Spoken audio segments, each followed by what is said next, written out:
cher internet yu syndicalisme.net ñoo ngi leen di nuyu di rafetlu saa su ne seen ànd ak ñun xibaar yi nag ñu dooree ko ak bëccëg bu tàng lool foofee te diwaanu Géejawaay fa jàpp nag amoo kat ca bande de filao bi nag foofee nag askan wa fay daanee seenub doole ñu duppee leen ay baykat waaye itam ay yarkatu jur foofee nag la tey ji daal préfet dikk ak waa police ngir rek jëlee leen foofee mu doon mbir moo xamante ni si tàngoon na lool gannaaw ba ñu ne daal ñoom duñ si ànd ndax sa bërëb boobee nag bañ fa nekk ak léegi mot na fanweeri at tey ji ñu bugg leen faa jëlee ci anam yoo xamante ni daal teguwul ci yoon loolee nag la ñu ne daal duñ ci ànd waaye nag ci mujjantel gi nag ñoom préfet ak waa police mujjee nañoo def seenub liggéey mu doon mbir moo xamante ni ba saa si tembe nag ñoo ngi ci wéy di ngoy di xeexub suuf boo xamante ni moo ngi am foofee ci diwaanu Géejawaay niki tey ji ca suba. wax ci leneen dem ba ca tribunal bu Ndakaar wax ci procès Aïda Mbacké mi nga xamante ni si dàqaat nañu ko gannaaw ba ñu ko njëkkoon a dàq loolee nag la ko sabab moo di daal nee nañ daal jamono yi tàngaay ak tàngaay gu métti gi nga xamante ni moo amoon foofee ca salle 4 loolee nag moo tax parquet bi ak avocat yi sàkku rek ñu daal dee dàqandi boobu le procès tribunal nag daal dee décider noonu waaye nag ay mbiram moom soxna soosé nag daañu ko leeraan niki ñetti fan ci weeru novembre bi nga xamante ni moom la ñu dëgmal di fàttali nag na moom ak yeneen fukki dossiers yi nga xamante ni waroon nañ ko amal niki tey ji juróom benn fan ci weeru octobre benn rek détenu lañ daal dee àtte bu ñu sukkandikoo suñu naataango yu fare ci syndicalisme.net ñu wax ci amicale des travailleurs de l'électricité bi nga xamante ni nag nee nañu boo moywul daanu wane seen karaw bu dënn gannaaw bi nga xamante ni si seen optique d'une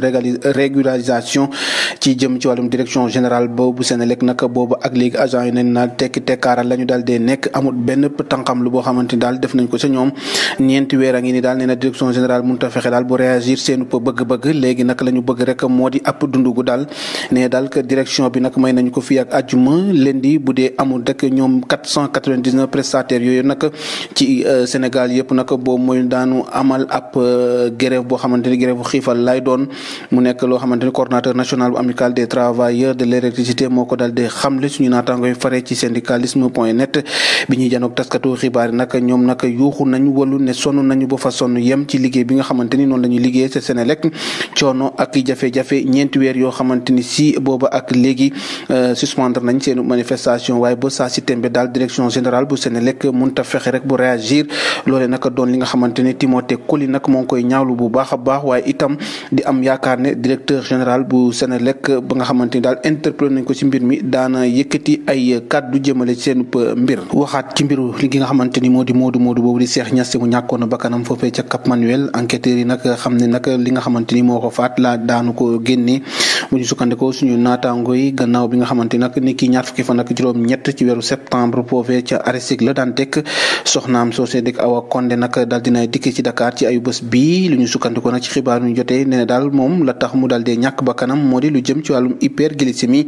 loolee nag doon na li nga xamante ni ay njabootam lank nañu ba tëddi suuf ne duñu nangu loolee ne moo ko faat loolee tax nag ñoom itam ñu ne faaw rek ñu amal li nga xamante ni moo di seen autopsie bopp su ko defee nag ñu xam seen doom joojee ana lan moo ko dal dee faat ci biir kaso gi. wax ci tolluwaayu mbas mi Covid 19 ci réewum Sénégal tey jii nag ñaari doomi aadama la ñu ne ñàkkaat nañu seen bakkan ci mbir mi ñu defaat tamit lu tolloo que 1649 tests si ñoom nag 10 cas positifs ñoo dal dee dikk 13 yi patients guéris yu ñibbi seen kër 0 cas contact ak 10 cas communautaire 6 cas grave la ñuy saytu si jamono ji Sénégal nag ba mu doore ak léegi 1862 ñàkk nañ seenu bakkan 52 képp ñoo nekk ci jamono ji ci lalu l'hôpital yu ñuy saytu lu tollook 71 911 dal dee wër ba ñibbi 73 806 jotalaaleeg mbas mi loolee nag di xayma bi nga xamante ni moo ngi tukkee ci wopp bii di Covid 19 ci waa ministère de la santé et de l'action sociale. cant ak ngërëm ñeel na leen seen ànd ak ñun saa su ne ci waxtu wi lii la ñu amoon yéen a yëggee leen ko ci xibaar di leen jaajëfal te di leen dig daje ëllëg ci beneen jotaay ñu yendoog jàmm.